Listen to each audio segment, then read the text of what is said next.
You're nothing but a dead head.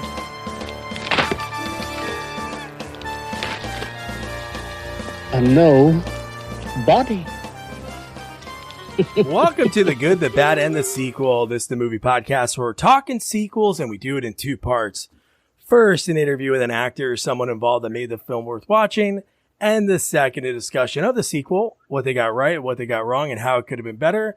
Really hope you enjoyed last week's interview with director, producer, writer. The guy does it all. Brian Usna, director of this week's sequel, Bride of Re-Animator.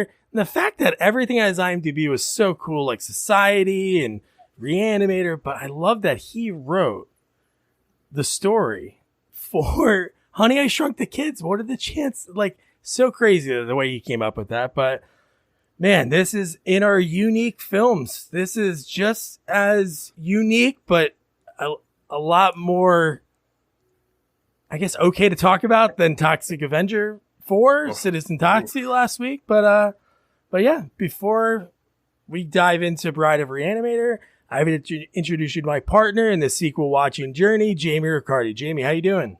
I'm doing great, Doug. How are you doing?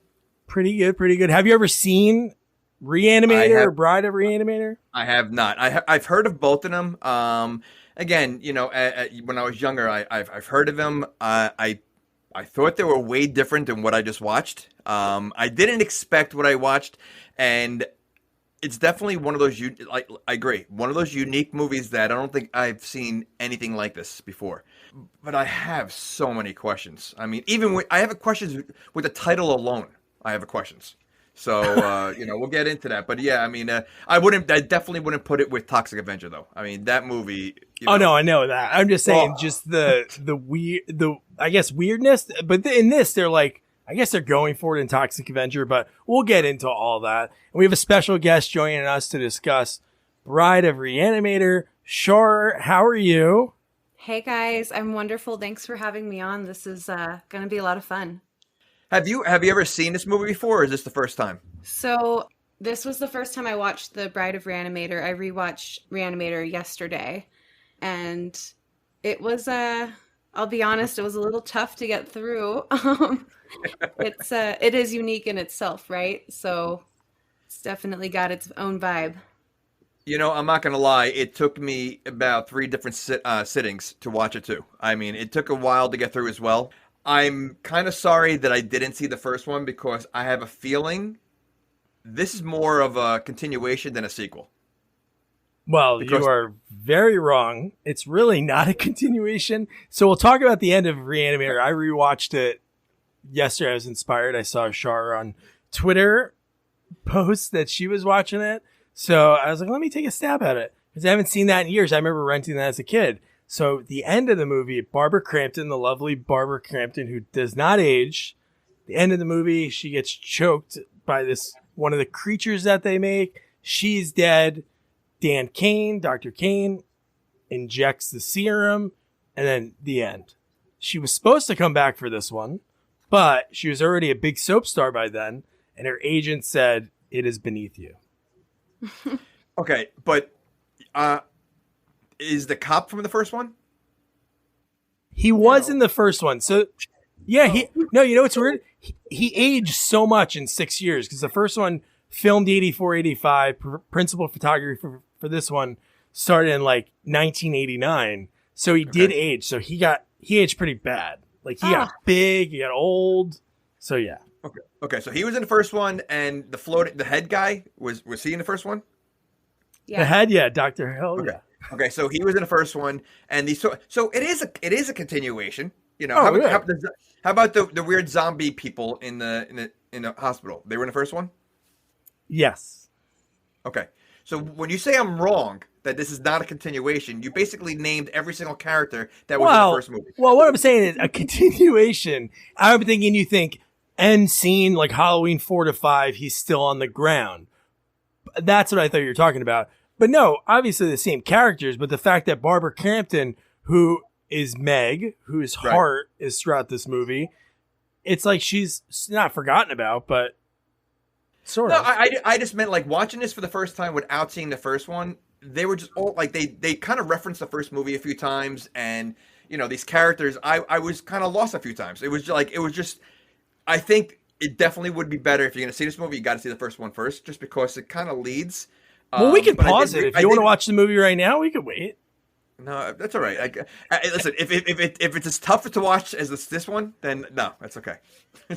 It'll lead for an interesting discussion. Someone who doesn't know the first film to you'll get used to that. Who apparently didn't know the other character was in the first film. That's basically about me in every single horror movie we've reviewed. Doug, we're gonna work you out today. Oh, good. Can you believe that Jeffrey Combs almost didn't come back for this one? He was filming a different movie, so it'd been really weird to see this movie with a different Dr. West because he is so creepy and so good. Even Dan Cain, their chemistry it's great. All right, okay. I thought they were a couple at one point. Yes. Wow. It seemed like that for me as well. Okay. So there is commentary from this one on the Blu-ray or DVD. I watched a clip of it, and it's them two watching their scenes, and they're talking about it. They're like, and somebody clipped them all together, so it was like 2 minutes of them. No. Okay, our living room. Oh, yeah. Why are we living together? Yeah. You just don't care. No, it's so unimportant at this point. He wants out. Dan wants out. Yeah, but I need you. Yeah. And put right. put the cap back on the toothpaste. Where it's just roommates bickering. That's all this is. Create a new life. Look. Oh. Look. This really borders on sexual for Herbert. Very much so. Look it. I've just got to lure you into this thought. Oh, look at No. you are buffed, babe. Unbelievable. And he's like, see, I just want to move out. That's all I want to do. Well, I don't care about you taking the hand or the feet. I just That's want the to move. that's the part that made me like, all right, well, he's living with him. I mean, Yeah. and they're in every scene together. I don't think they're separated at all throughout the whole movie. No, that's true. Okay. All right. So let's just dive right in. You get the opening scene. You get Dr. Hill's floating head. West, you bastard. It's pretty freaky. How did he lose his head? Or how did he lose his body? It fell off. It just fell off? No, Shorror, you probably remember more than me. I skipped to the end because I didn't know. Was this from the first film? What was that? From the first one, when he chops off Dr. Hill's head. I forgot when he does it, but I do remember a funny scene at the end when Dr. Hill's body is walking around carrying his head. Yeah, and there's that scene where Meg is on the table, right? And Yes. she's naked. And actually, I got a phone call at that point, and I told someone what I was watching, this severed head about to eat out a naked chick, and they were like, "What the hell are you watching right now?" Wait, hold on a second. You went way too fast with it. So that's in the first movie? Yeah, Doug, do You you gotta wanna... watch it. Yeah. Okay. You just sold me. All right, I'm in. So he loses his head. I can't quite remember. I must have looked away, or I struggled to get through the first one. I won't lie. It seems like it's a phenomenal concept, but it's almost like they had this piece of paper, right? And all these ideas, and then just threw a script together. There's so much chaos. There is a lot of, and that's what it is. There's a lot of stuff going on. I'll tell you the one thing that I was impressed with this movie. I think the special effects are very good in this movie. You know, the story and everything else, not so much, because I don't even know who the bad guy is in this movie. Oh, because I mean, yeah. I mean, the head he's only there at the end. And he's not even like the bad.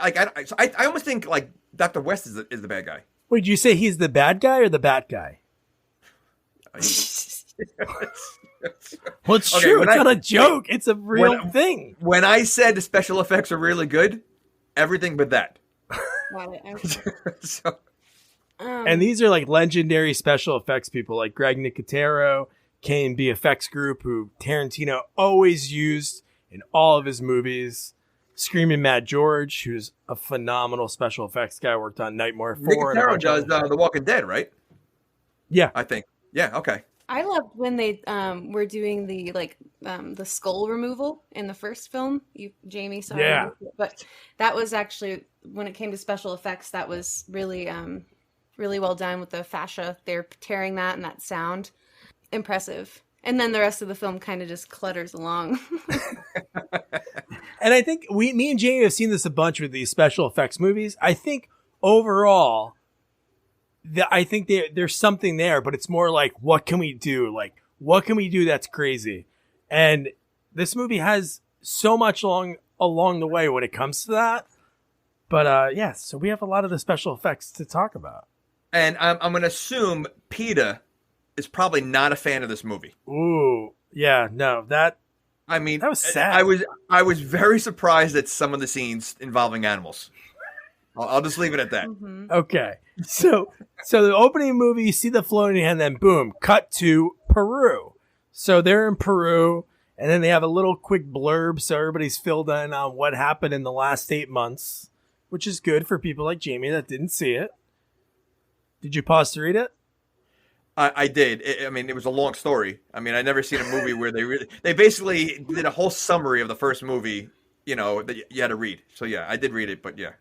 It was like at Maximum Overdrive when they had the huge intro to the movie, and and it's like, who's going to sit and read this whole thing to figure it out? But it gives you some idea about what was happening, so you do know. But Cain, didn't he look like he could be the dad in Troll 2? Friend of the podcast, George Doherty's brother? Yes. I was very confused in the beginning of this movie because after you read the whole synopsis, I thought they were in World War II. I thought they were I didn't know what was going on because there was, I'm assuming they weren't in World War II, but I don't know if it was a flashback, but then it takes place in present day or what was going on with that whole scene in the beginning? Well, that was Peru, a civil war in Peru. They volunteered, I guess, to get away, which makes no sense. So they volunteered to get away from this big, gruesome murder scene. They were the only 2 survivors, and then only just to go back 8 months later. But they made it look like they were getting bombed in World War II. It looked like they were in a bunker. They looked like, if you don't know what's going on, I was confused. And I thought, again, I don't know. I was very confused at that part. I thought that he went there also to get supplies or materials for the Re-Animator serum. Is that? That's true. I read that. They only have it in Peru? The lizards. Maybe they were. Yes.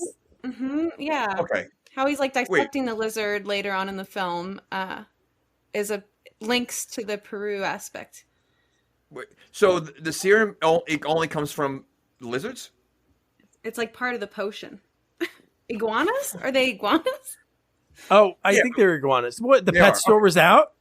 Well, is it okay? Well, then we've done this with puppets and marionettes. Is a lizard iguana? Are they the same thing? Well, they're in the same family. Yeah, they're in the same family. They hang out at barbecues, but they stay away. Okay, but can you be an iguana and not a lizard? It looks like you're recording like you're inside of an iguana right now. Yeah, seriously. That's weird. All right. That was I laughed way too hard at that. But so this whole scene, you get all the shooting and you see a very familiar face, which this was right after summer school. Summer school is 88 or 87? I would say 87, 86, I think. But yeah. And Fabiana Udinio, I believe. Francesca in this movie. And whew, I know. Why is she there? This whole beginning scene, I feel like it was just a quick filler before the credits. Yeah. Right? Because this is right before the credits, right? Yes, this is right before the credit sequence. Okay, yeah. So it was almost I didn't know what they were trying to do because she shouldn't have been there, and it looked like they went back in time to do something, and then this whole scene did not make sense. Yeah. It was, and then the dramatic, "I'm taking you home," or what does he say? He cuts. It's West is really good at dragging bodies around. The entire film, it's like, how does he get these corpses or bodies from here to there? And he's so And scrawny. no one somehow stops him. No one ever. Sunglasses. No, sunglasses. It worked a weekend at Bernie's. Nobody cares. You put sunglasses on anything. They did it the one time. He everything else. He grabs arms, legs. Where does he keep them when he's walking out? He even cuts a head and puts it in an ice bucket, and the guy doesn't notice that there's no head, or he was able to cut it out with the guy like almost right there. And do these body parts ever decompose? Well, that's what the serum does. It makes it so they don't decompose. No, I know that, but they still look pretty fresh when he starts working on them. Yeah, I think that's just movie magic, right? Movies is magic. So then you have like everybody storming in, shooting the guns, and then you have Dan get stabbed, and then for like a second, I'm like, whoa, is this guy going to be like, I thought the whole movie was going to be revolved around him, getting Re-Animator or saved, but no, then we just cut to the credits, right? Then they just storm out. But one thing that's crazy is, not saying they would do a prequel of this movie, but like with Dr. West, like he's pretty good with a gun throughout this movie. Mm-hmm. Throughout the movie, correct. Yeah. So maybe he has a military background. I don't think so. No. You don't think so? So here's something for both of you to chew on. This was the sequel they came up with, but the first idea is even crazier, but I think it could be maybe better. So the one idea was Dan Cain takes a job as a building superintendent so he can continue working on Meg's body at night. Then government agents find out where he is, and they secret him away to the White House, where he's reunited with Dr. West, and they're instructed to reanimate the president of the United States. Who? I would love to be in the room when someone delivered that excitedly. Well, I want to know what other options they had that they came up with the one they used. Because if this is the best of all the options they had, they better fire the whole team. Well, I just think the fact if they wanted to get Francesca in the movie, I don't understand like why it had to be Peru. It could have been, I don't know, maybe they wanted to, it's not like they shot on location, so it's not like they needed Peru as a backdrop, like they wanted a vacation to put into the budget. It was just a tent in someone's backyard or on the back lot. But the name of this movie is Bride of the Re-Animator, correct? Yeah. Okay, so number one, Dr. West is the Re-Animator, correct? Yes. So it's not really his bride, right? He's working on Cain's girlfriend, and her heart, yeah. So the name of the movie really doesn't fit at all what's going on, and no one's getting married. That's a theme with sequels. Troll 2, Only Goblins. Okay. Munchie, right. Singular. The original movie's Munchies. Listen, if they threw in Bride of the Assistant Re-Animator, okay, that would make more sense. It couldn't fit on the marquee. Yeah. Jamie, who hasn't seen the first one, but he has the logic. Listen. That's all I'm good for is to break it down and get some logic involved. You might break barriers. You haven't seen the first one, and we might make discoveries. I'm all about improvement. I like it. So then I love the intros to both these movies. The music's awesome. You like feel that vibe of you're watching something like very like sci-fi, spooky, like throughout it. Reminded me of Psycho, like the music in Psycho. Yeah. It was a good, choice for music for this. Yeah. I might make it my ringtone for the rest of October, honestly. Nice. You know what? There you go. Yeah. That could guys could like that, or they could run. Who knows? Yeah. Oh. Yeah, I don't know your status, but if you are single and you're going, on a date and all of a sudden that goes on, you might be chasing some people away. Well, I would be surprised if people knew it. Let's put it that way. I feel like the whole. I got news to you. I'll be surprised if you're able to find it. That's easy. That's easy. James, it's the internet. Come on. Oh, that's true. Okay, yeah. Listen, I can't find the Cannibal Run song in Apple, so Yeah. That is true. We'll get you so and I'll have you do the do do do do do, and I'll record your voice. Yeah, that's good. All right, sorry, Doug. No, you're good. So then after the credits, we cut to Mystic. How do you say the hospital? Mysticatonic? When I saw it, I thought it was Miss Catatonic. That's what I thought it was. That makes sense. I don't know. Did they? I think they said it like 2 times or 3 times. I feel like every time I just didn't catch it. When I saw the sign, that's what I thought. But I mean, I could be wrong. But it sounds like it would go. Shar, what do you think? Miskatonic. I don't know. I didn't pay attention to be honest. I like catatonic better. Yeah, we'll go with Jamie. We'll go with that. So I did like that it's set in Arkham, Massachusetts. So like, I don't know if Batman's from Arkham, Massachusetts, or they were fans of Batman through an Arkham. You know, I didn't get that part until he said it later on, but I thought it was just because they were at a psychiatric center, right? Wasn't that? Ooh. And Arkham is a psychiatric center, so I didn't get it that there was a town. I just thought I thought he was joking, like what a Batman joke, because that is Batman's kind of thing. I'm gonna look that up after this. That's I don't know if it's a joke, but it's a log or something. Oh. So then right from here, this is the first time that we see Gloria, Kathleen Kinmont, next week's guest. It's Dr. Cain, Dr. West, back from Peru, back from 8 months after this like thing that only them 2 survived, and everything's fine.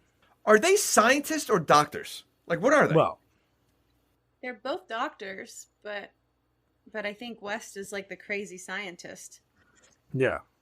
So he's both a doctor and a scientist. Because I mean, in his laboratory, he has all those different shaped test tubes, which all mad scientists have.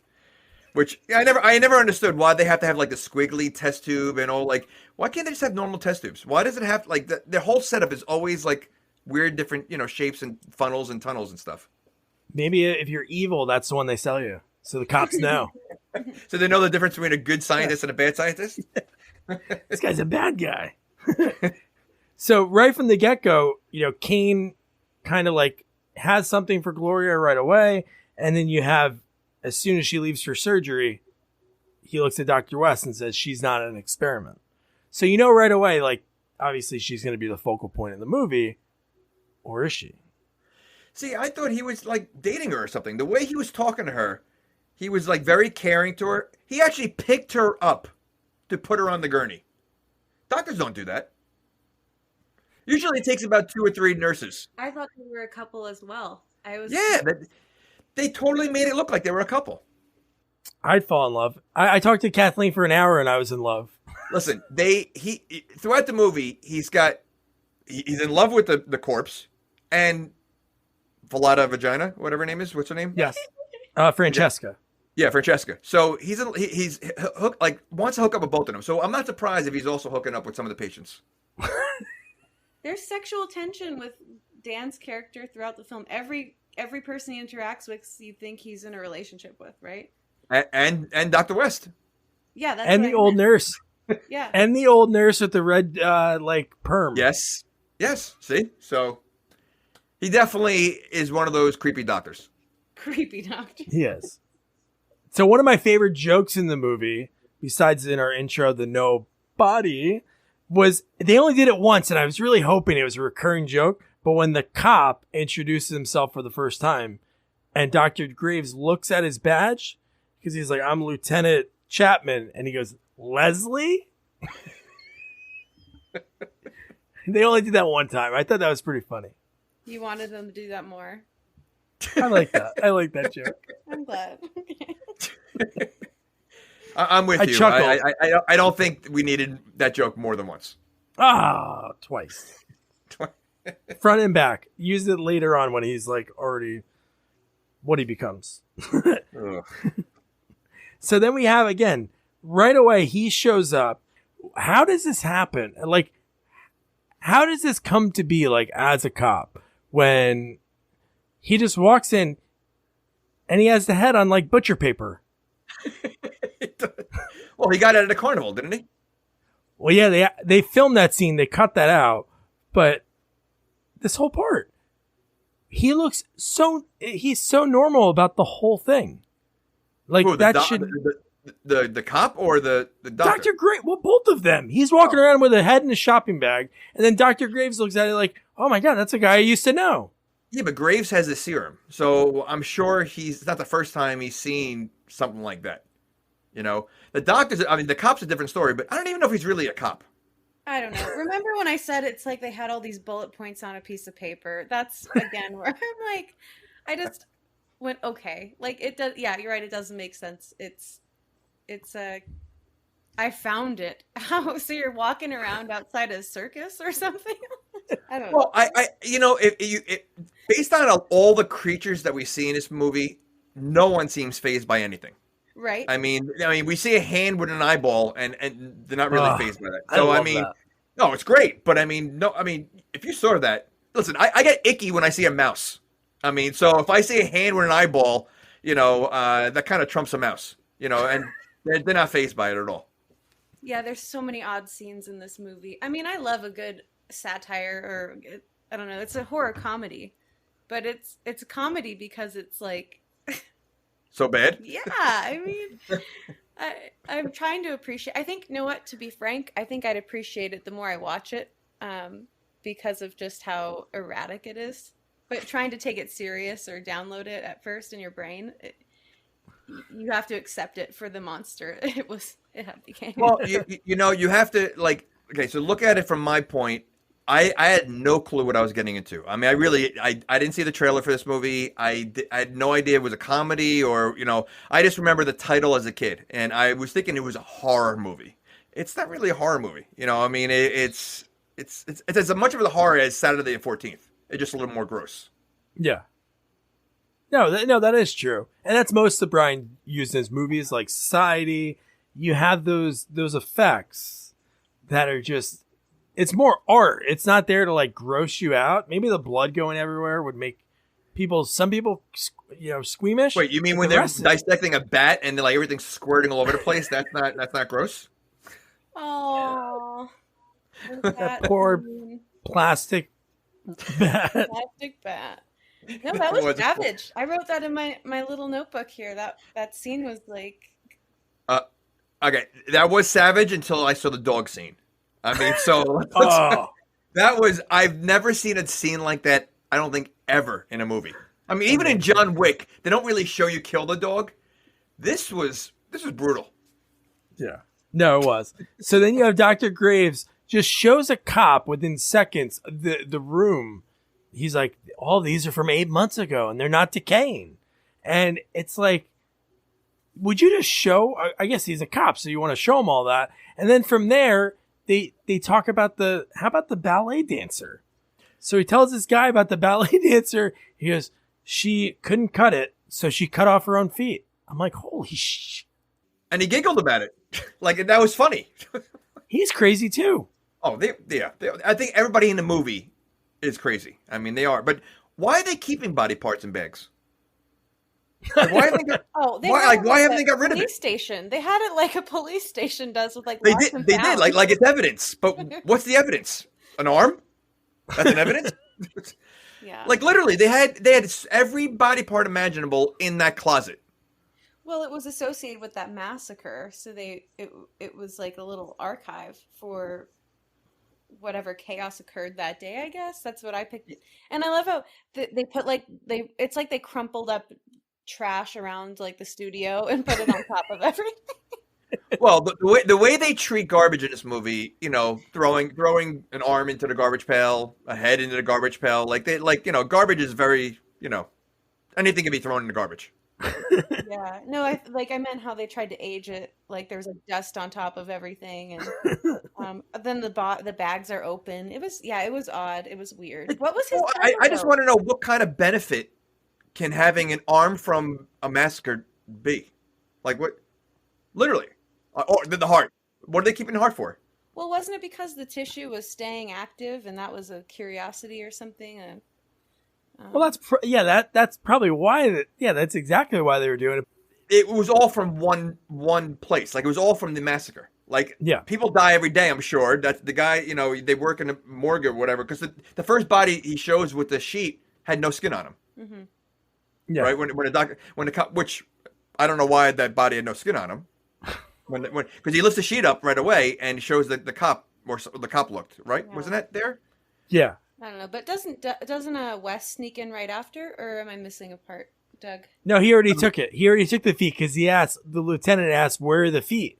And he goes, "I don't know. They were misplaced." No, but he does sneak in after because that's when he sneaks in before that because he sees because he sees the head. He starts talking to the head. Yeah. Oh yeah. He grabs the That's heart. the nobody. Yeah. He literally butterfingers the heart and puts it in his pocket. Like Yes.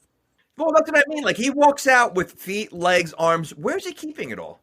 His jacket. He's got a special jacket. He's sewn some. He's like Inspector Gadget, and he just fits everything in. Because even one part, with the feet. When you see him take the feet too, he just slips them into his jacket. Like nobody would see that. Feet are pretty big. He's just walking around. Well, when we see the feet later on, I thought they were a guy's feet. Because when they showed the other side, they looked huge. Right. Well, and I'm then thinking they were. Well, no, because they had painted nails on when they showed the other angle. The nails are painted.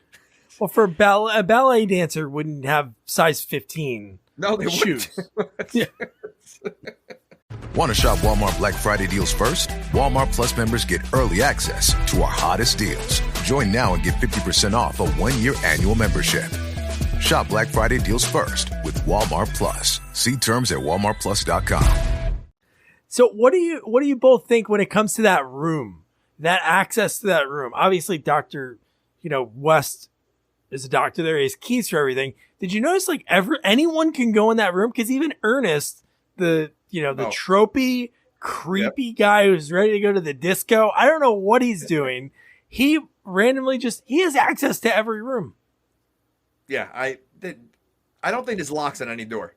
There's no locks. Everything seems like, again, a lot of the stuff should be locked up. I mean, if you are keeping these body parts for a reason, why would you have a janitor that can get access to it? Maybe the beauty of our age, maybe it really was unlocked. Like everything was unlocked. That's true. I don't know. I mean, everyone everyone say 9/11 airport security actually became a thing. After that, you're right. But when was this made? 80s or 90s? I think this was 80s. released in 90s. And the 80s. Okay, so it was 80s.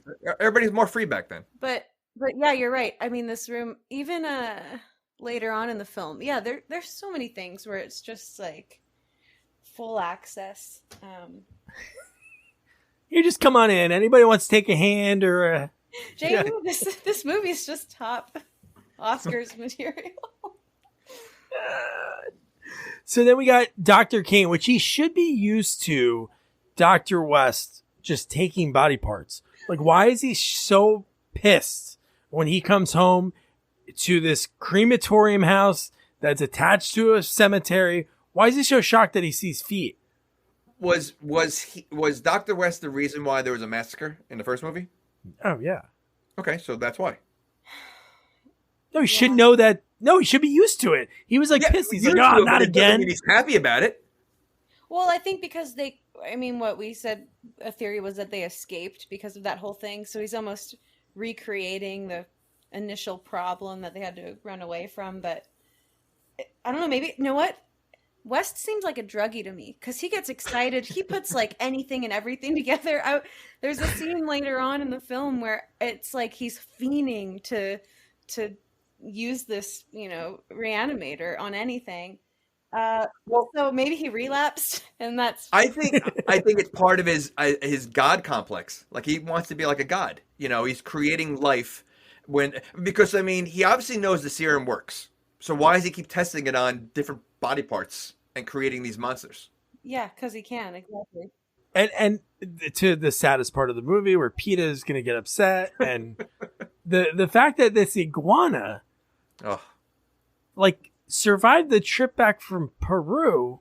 Couldn't he? Why did it have to be an iguana that he sort of chloroformed it in order to the iguana? So what animal would you prefer?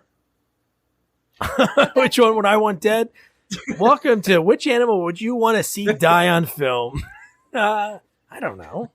Listen, in The Fly 2, they use a dog.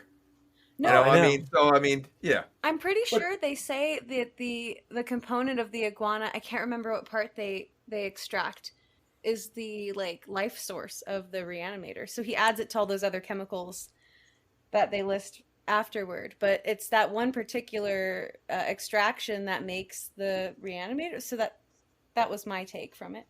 Yeah, All right, so and it's green. And it's green. Okay, so let me ask you then, how do they find that out?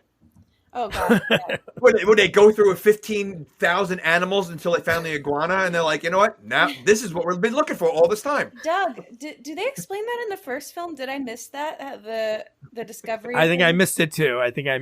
Oh my gosh. Or they just don't explain it and they just throw it in there. This is, yeah, I'm gonna have to rewatch these. And that's the sad thing is I don't know if I watched them. But I will say Combs, though, his acting is worth it for sure. Adding a cherry on top. I think this goes with your bullet points because again, there's so many of these things that they just had to get to that point. I was even thinking about Dr. Graves' name. Mm-hmm. Graves. Like they probably just wrote that down. Hey, cemetery. Oh, let's throw Graves in the movie. Like there's probably just these little things that we don't get. Like so then we were already talking about the great effects in this movie, but the fingers, when he like unveils the fingers in the eyeball like a magic trick, he like puts them together real quick and then like just puts the Re-Animator like serum on them and they start walking. So does it only work on body parts? Like if he dripped a little on a desk, would the desk walk around? No. Okay. No. All right. Just wanted to know. I think it needs like living tissue. Yes. Well, how long does tissue live for when the body part is separate? When the parts of the body are separated from the body? Well, not long. A few days, I think. But the fact is that I think it was once living. I mean, who knows? Again, this is a atrocity. Listen, I thought you were a professional. You saw the first one, so I figured you'd have all the answers. Well, when they litter, it's almost like they threw spaghetti on the wall and then said it's perfect. Oh, that's exactly what they did. They just, I think they were trying to disguise the loopholes with all the special effects. Because again, the hand with the eyeball, I thought that was gonna play a bigger role. No, it lasts like one scene and then then he's gone. What a way to go! He gets squished. It was funny. Like the comedic part of it was like Dan like leaning over the cop and the cop like, hey, what's this guy doing so close to me? But see, I was waiting for like the hand to like grab the cop by the shoulder, and then the other doctor grabbed his hand real quick and pretended like it's like him. Like like they could have went so much more with that. But then the doctor steps on it, but doesn't notice he steps on a hand. No, he throws the book on it. No, he drops the book that he's reading. That's it? I thought he stepped on it. No, he's reading some book just sitting on the table. He grabs it. The lieutenant grabs it, and then he drops it down when he's getting ready to leave. So how heavy is a book that it's going to crush a hand? Oh, I know. The thing was obliterated. Green ooze everywhere. And then just before this is when we have Dr. West. He explains like basically the whole movie to the audience and to Dan that, hey, I'm going to do this because look, and he shows Meg's heart. And then right away, Dan is like, okay. He was like in right away. What? So this is his girlfriend from the first movie? Yeah. I think they were fiance. I think they were engaged. Oh, I think okay. So. All right. So it wasn't like he worked with her and then he just met her and then like now he's just in love with her. And it's only the heart, right? So the body's not even there. But what's confusing is at the end of the first film, it shows Dan like reanimating her, right? He injects her, does he not? He does, yeah, right in the neck. Well, it's funny when he injects her, he's way off left of the neck, so it's not even close to her. And then it just ends scene, fade to black, and that's it. So do they address the fact that she's not in this movie? Well, it's her heart. Yeah, she's dead. They claim she's dead. Well, she was dead in the first movie, right? But then reanimated, supposedly. It ends with her supposedly being reanimated. But then they don't discuss like where her body went? No. No. Okay. It's come on. What do you think? What are you expecting by now? The first movie is as logical as the second movie. Oh, okay, good. Good. So I'd be confused twice. But okay. You know what? West though is a manipulative. Oh my god. He manipulates Dan the entire time with like kind of dangling this carrot. Oh yeah. Oh, like Meg, remember her? Yep. Here's her heart, and he instantly becomes like pussy whipped to do whatever West wants. It's sad though. there's definitely sexual tension because he also doesn't he somehow see him and the Italian chick have sex? Oh my god. Yes. And he walks by like he looks like he's upset, like he's hurt. I think he's supposed to be okay, you guys might know more about this lore, but is he like a homosexual? Like there's like that homosexual tension of the 80s. Well, there is a lot of that in the 80s movies. Yeah. Freddy's Dead Part 2, they put that in a lot of the horror movies. Top Gun? Yeah, I feel like it shows Top Gun, the gayest movie of all time. It shows like a jealousy, like he's territorial over Cain's character. And he's like watching him, right? He's like this mother. It's almost like Psycho, like the mother complex. Anyway, but somehow Cain always falls for it, though. Like he comes across like he's a smart doctor, you know. He cares for his patients, but he always falls for West's antics. Because he likes attention, probably. West obsesses over Dan, so I don't know. Yeah, he does. I'm tapping into the male ego here. Oh, West definitely has the male ego. That's for sure. And I think because he's like, I did this for you, which is really nice. He's doing it for you. He's doing it for him. Of course. But to get Dan strung along, he's like, we're going to use Meg's heart. It's going to be for you. And then it's right at the end, he gets jealous that the bride isn't for him.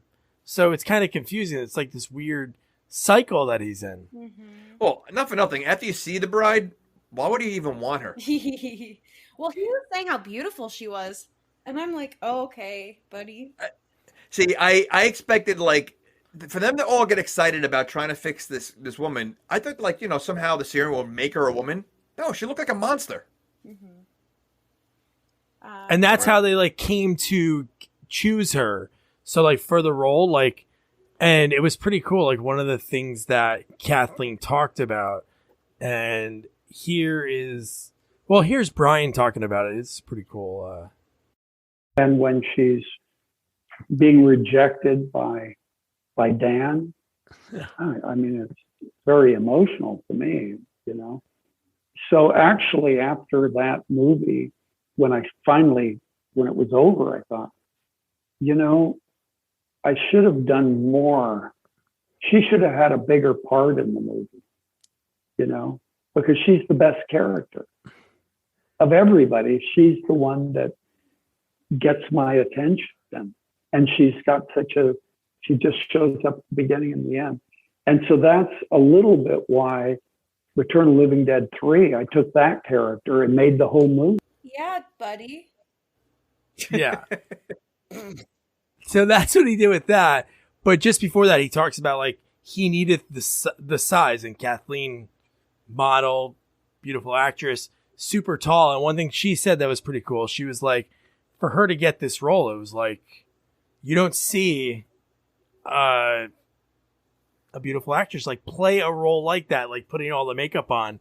And yeah, it looks gruesome. Everything that's on that body is just hideous. And she looks so uncomfortable.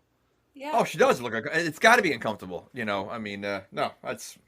I wish they would have sped it up and brought her in earlier on. It was kind of a loss to go through all the bullet points that they just entertained. No, you know what? The whole movie is based on building her, and they build her, and she's alive for what, 5 minutes? Yeah, like it's like so. It was like again the plot of the movie lasted. I mean, their goal lasted 5 minutes. They could have gotten rid of the Italian Peruvian chick. Whoa! Or had her. Well, they could have had her in maybe a quarter the amount they did. Because you know, I don't know how Doug wants to do this, but they kill her dog, and then all of a sudden she shows up to like give him a gift or something at work the next day. Weird, I know. It just seemed that character seemed like a big fill-in. Definitely was a fill-in. They could have reversed the amount of screen time for those two actresses. That's my point. Yeah, well, you know, honestly, I mean, I'm glad they had her in there, you know, for obvious reasons, but at the same time, she really didn't have to because he wanted his ex-girlfriend back. You know, he wanted the whole heart situation. So why is he even dating this other girl when he's waiting for the reanimation of his girlfriend? Weird. So that made no sense. So they really, I mean, and technically, they didn't need her in the movie at all. No, Like, it made no 100%. sense.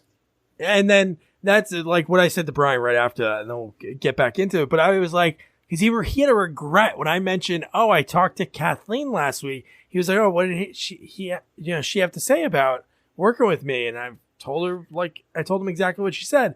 But after that clip, I was like, maybe it's like Jaws. Maybe if you saw her too much, it wouldn't have had the same effect. But who knows? Yeah, no, I know. It's you know what? It is what it is. But you know what I do know? Dr. Graves now thinks that he can beat Dr. West. He's in that room, and this is when he finds the dead bat, which you mentioned already a few times. But the fact that he is using the green stuff, does he know? Dr. Graves was not in the first movie, right? So then where did he get it from? Oh, no, he found it in the room. It was in that room. He found that green bottle, and he looked at it, and he was kind of like surprised. Like, Shar, do you remember Dr. Graves in the first one? No, and to be frank, I wrote down where did Graves get the serum, and that's what pivoted my thought of, oh, Wes is almost like a little drug addict. He like leaves his stuff around. He has it everywhere. He can open a drawer. It's there. It's like it's this thing he's obsessed with that he like hid, and I don't know. It seemed again like a bullet point answer of, okay, yeah, it'll be laying around, and it was a substantial amount too. It was, and I think you're right, because he does seem like he's coked up the whole movie. Sure, he seems like his energy level and everything else, like he's always like always seems like he's in a rush, and he's always you know what, he might be. He's in adrenaline mode. Yeah, and I think Shar is so right in the fact that if he gets other people to see it, they'll get that God complex, so they'll be like okay with it. So if they got into a part in this movie that like Dr. Graves noticed something that Dr. Ruffs is doing, maybe he would like put it aside or brush it under the rug because he's like, Yeah. See, I would think that if he knew, he would kill him. Like I could see Wes, if he found out that Graves had it and was using it, he's such a nut job that I think he would have killed Graves. Well, Doug, you know jealous. how Graves puts it under the microscope and looks at it, and he gets that same face, that reaction that Hill had in the first film. Sorry, Jamie. But when Hill, the bat-headed man, discovers the Re-Animator and he looks in the microscope, there's this like, this this mystery's been solved, and then instantly something bad happens to them. I don't know. Anywho. No, but it happens here too, because right after he gets that, you're right. Then he like pumps it into the dead bat. The bat starts flying around. He catches it, and then he slices off its wings. But this was not a real bat. Okay, but yeah. Why wouldn't they kill the bat first and then slice the wings off? Well, it took the wings of the flight aspect out of it. I mean, I don't know. But it looked like they had the bat pinned down. Like it was like pins in him, like nails in him, holding him on the board, and then cutting him while he's alive. What are you going to do? Put paperweights on him? Put like a coffee mug or your lunch? How about killing the bat first so he doesn't suffer as you're cutting his arms off? Can you kill it though? Like if you cut the head off, does it still stay alive? That again. Probably not, right? It's reanimated.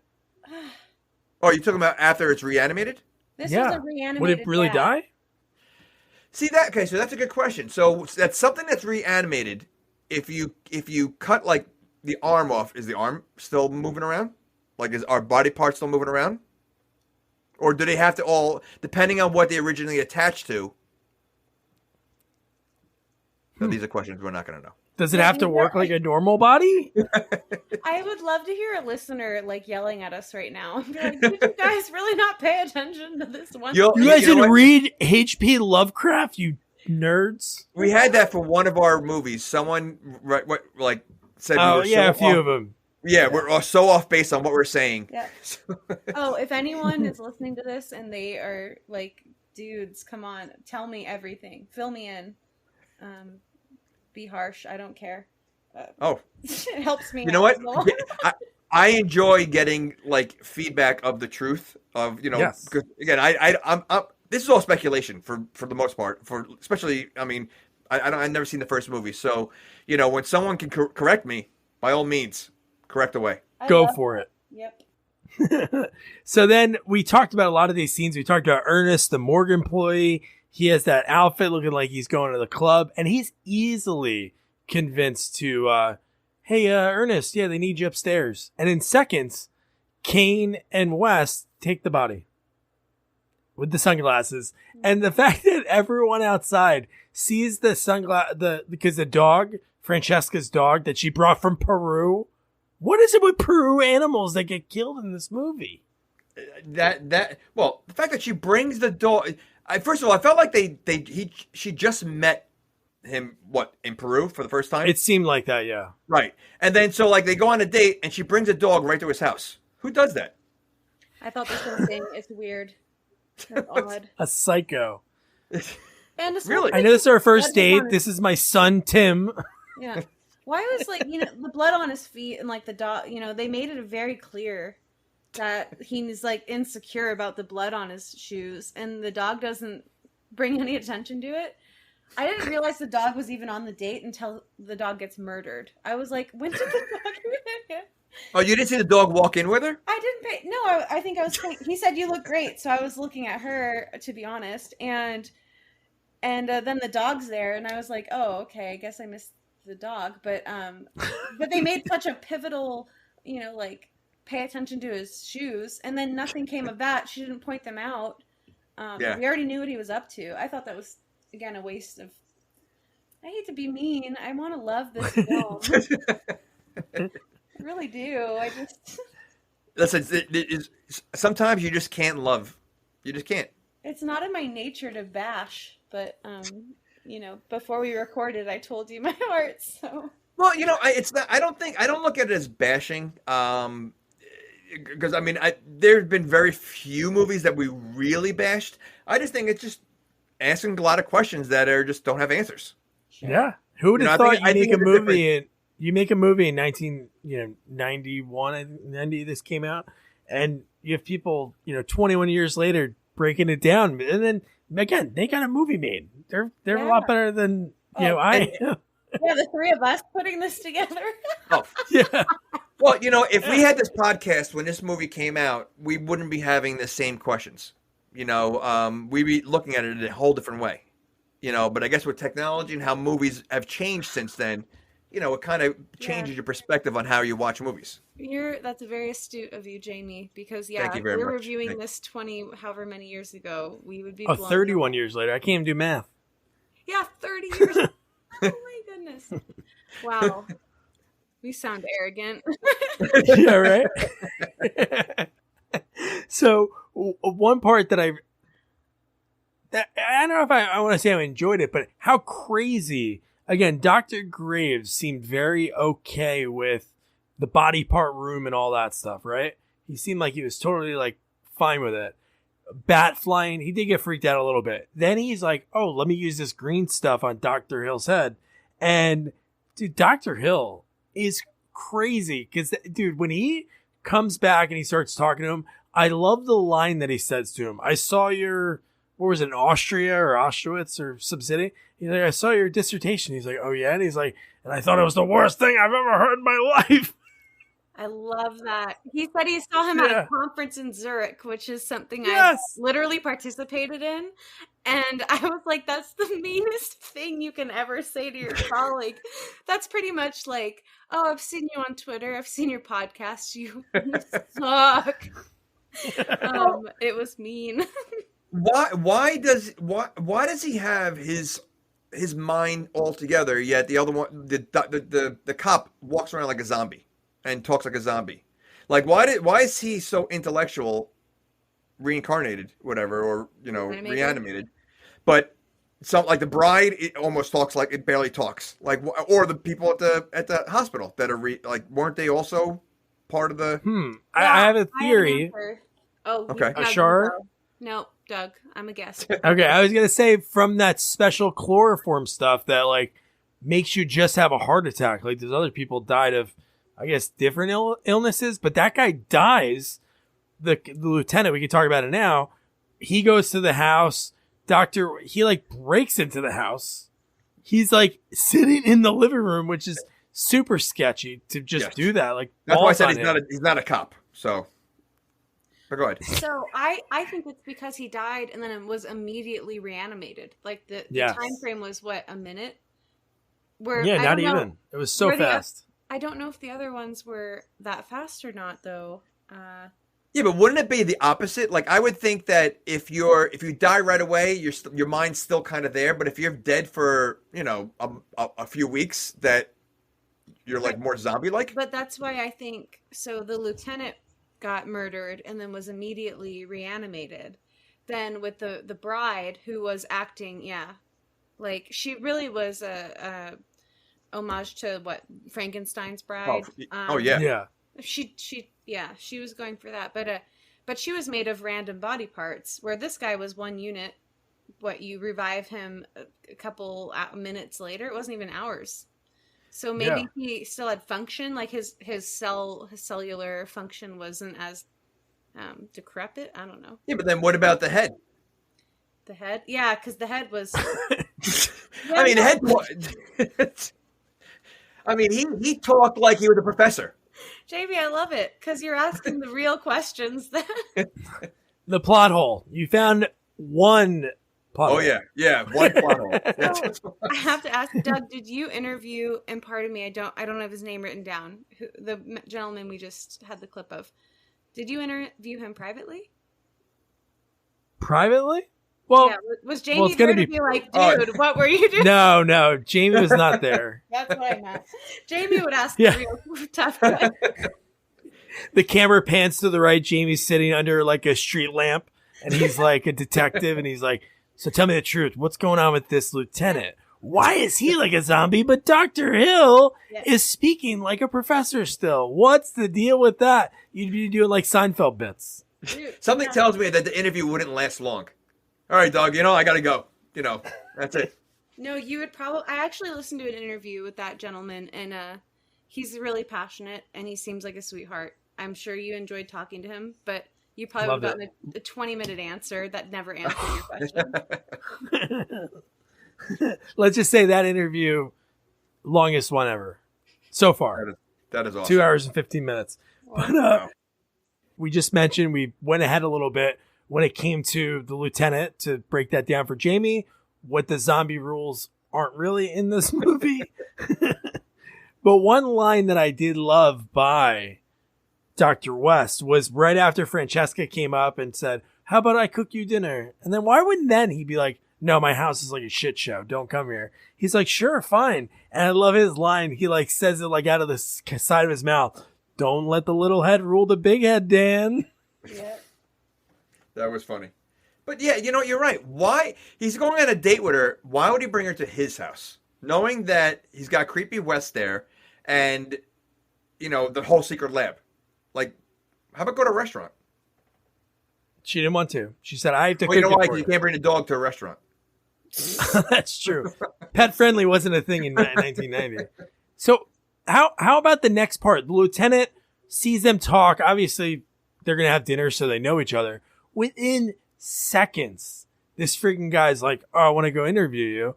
And he doesn't know much about her, but he brings her up to the floor where all these crazy people that survived the first movie are at. Yeah, I mean, I questioned that right away. He brought her in areas where no civilian should be allowed. First of all, he's very creepy with her because a lot of times throughout the movie, when he's grabbing her, he's grabbing some areas as he's grabbing her throughout the whole movie. Creep. Well, we find out what he really is. He is a wife beater. He's not a good guy. Like, he's not anything that's good. Yeah, he's a creep. Did you guys not jump at all, Jamie? I know you wouldn't admit it. I kind of jumped. I didn't. Whoa! Why wouldn't I admit it? You wouldn't admit it if you jumped. I would admit it, and I did jump. Oh, you did? That? Okay. I want an apology. Oh, I'm sorry, but I didn't think they were in that room. What the balls on this guy to bring her into the room? When I saw like the reach and she starts to fall. I'm like, how the hell did this happen? Aren't they on the other side of that glass? And that's the reason why he should not be bringing civilians. That's in there. true. I mean, she almost died. Why are those guys always like throwing up? They're walking and throw up the whole time. I don't know. And they constantly look like they're ready to throw up more, like throughout the rest of the movie. Maybe that's a part of being a zombie. You eat bad sushi or something. The whole movie. Shh. Oh, the zombie. Yeah, I mean, I agree. He drags her around, and yeah, it's a weird scene. The scene is laid out very sloppy.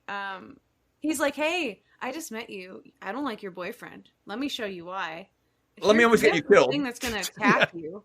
That's never happened." And she's just like, "Okay, maybe they're trying to say European women don't know better. I don't know if it's an insult to like." It's so weird. What were they trying to prove by showing them to her, though? My wife. This was my wife, and your boyfriend did this to her.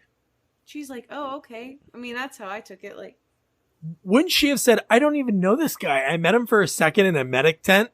And maybe they must have cut a scene out because they should have a little bit. I know that was the perfect segue to the intro credits, but shouldn't they have something like her nursing him back to health or something? Yeah. You at that point, because we knew her, because she's in a ton of other things. Even if we saw this in the theaters in '90, we'd be like, "Oh, that's the chick from summer school." We'd have been like, she has a bigger part.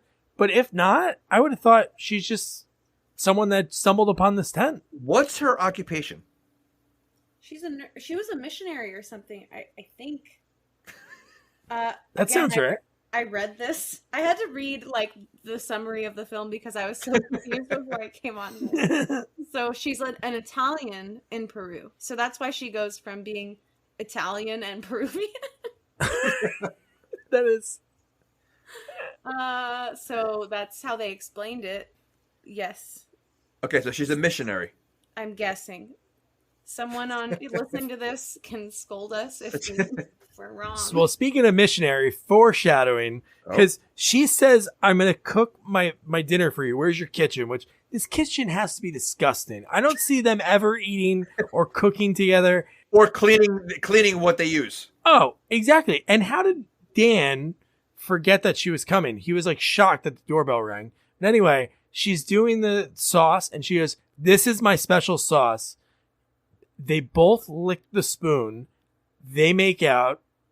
Cut to them naked in bed having sex. Right? Yeah, that moved pretty quick. Because what I think they wanted to kind of get to the meat that they were gonna have it do it. Well, you know what it is. It's sort of an '80s movie, and according to the rule, we haven't seen any boobs yet. So that was kind of the first boob shot, almost. No, it was. Okay, well, you don't really see the whole thing. It was more side boob. It was side boob. It was side boob. You never see your nipple. Yeah, but correct. But I will say, I thought it was erotic because West kept looking up, like curiosity, right? And the little what is it, voyeurism in him was very apparent. Were they in an open bedroom? Like, were they just doing it like in the living room? Because I mean, well, it's not a real house. It's not a real house. It's not a real house. It's a mortuary. So I think they have just beds thrown around anywhere. Wait, it's not a real house. Is that where they live? It's a mortuary. It's not built to be a house. Maybe there's little offices, but I don't think there's full bedrooms in a mortuary. Well, but they live there. Let's backpedal a little bit because while they're hooking up, so they have dinner, they make dinner, they have sex, or they're making out. But then it goes to West working on a foot, right? And he's tickling this foot, taunting it. Okay, yeah, okay. And then he looks over and he sees this man's arm and decides to put this beautiful leg and then stick a rod. What is it? He sticks like a hanger in it and connects the two and then just pours sloppily, to be honest, just dumps all this Re-Animator on it and has this weird feminine female contraption, and then it attacks him, right? I can't believe we missed that part because I did have a question about that. So yes, so he's tickling this dead foot of it was a pretty big foot. How gross is that? It was a girl's foot, though. That was him being a little titillizing to. Yeah, I get. I mean, like, he but doesn't get any, Jamie. He doesn't get any. We know this. Okay, wait. If that's the case, then why didn't he like attach a breast to the foot? Because I think that'd he's be weird. I think. Oh, okay. Wait, hold on. Wait, that would be weird. But a hand and foot together is not weird. Or eyes and fingers are not weird at all. But a breast and foot, forget about it. That's really weird. Now, is this before or after he was peeping on? Before. Okay, good. Because it would have been like, you imagine if he was like, he peeped and then he goes, oh, that's it. I'm going to go get my rocks off. And he goes downstairs and then he does his tickling eyes on. It'd be funny if he used a feather, maybe. Yeah, true. See, they needed you 30 years ago. What were you doing? I was using a feather. But no, yeah, he, I mean, I feel like you got that he was interested in that they were having sex. He knew they were having sex and then decides to make a monster and then throws it in the trash. Maybe he's never seen sex before and he was amazed at what they were doing. But he goes up, but they don't show him go upstairs. It's just that he is upstairs and staring in their room. That's well, that's what I mean. So, like, are they just out in the open, knowing that Ken or whatever his name is knows that Wes is there? Dan. He's to do it right in the open like that. I think Dan likes attention. I think Dan's character likes to be adored and fantasize. I mean, everyone. Ooh. He's the character in the film that wants everyone to. Not wants everyone, but is adored by everyone, and everyone wants him. He's McDreamy.